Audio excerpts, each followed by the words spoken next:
So Colin, 3 games in the qualifiers for the UEFA Under-17 European Championships out in Norway. First up is Armenia, followed by Belarus, then the host Norway. Looking at your squads, how would you assess it? Well, you know, since the Under-16 season, we'd say that the last quarter of that year, we would have been assessing the squad. We were actually away with the 16s at their development tournament at the end of May, so that led into the start of our 17 season then for the summer. So we were able to do home-based assessments. A couple of those days we had a training camp. All the players playing in Ireland, we were to keep regular contact with their games and their clubs throughout the summer, so that's been a really great help to us. And then we were able to go into a double-header friendly against Holland in September, which was a great assessment for us and a great measure for the players against, you know, high-level opposition. And from that, we feel we've got the best 20 players available to us right now to represent the Ireland Under-17s in the qualifiers next week. 2 great games against the Dutch in the last international window. Brilliant result to win on penalties, and Luke Keir scoring a terrific 3 kick in the last minute. What did you learn from those 2 games against such top-class quality? Well, it was a great experience for everybody, firstly. Like always, it was just, you know, getting to work with the players hands-on, you know, against international opposition. We've played the Dutch many times at 17s. They're the number 1 ranked country in Europe at this age group, should I say. So we knew we were going to be up against it, and you know, we competed really well in both games. In the first game, probably myself and my staff were a little bit disappointed we weren't leading at half-time.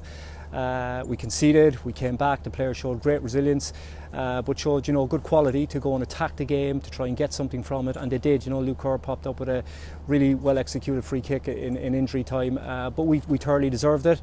Second game was about giving players opportunity, making sure we started the players to see how we were in positions, because you're really tested in qualifications with the 3 games in 7 days. Squad is a massive part of it, so that was a great opportunity for us to, you know, put players in positions, see how they would do, see how they would cope. Again, we competed, we were up against it, to be fair, for long periods in that game, but the players stuck to the task. You know, there was only a goal between both teams going into the last 8 minutes, and 2 of the goals we conceded, 1 was a penalty, 1 was from set play, so there are things we can fix for the players, so we didn't get too down on it with them. With that, we were able to reassure them, because we did see some good positives there, and out of that then, you know, went into the selection process, and the 20 players, as I said, we feel are ready to go now for the European competition.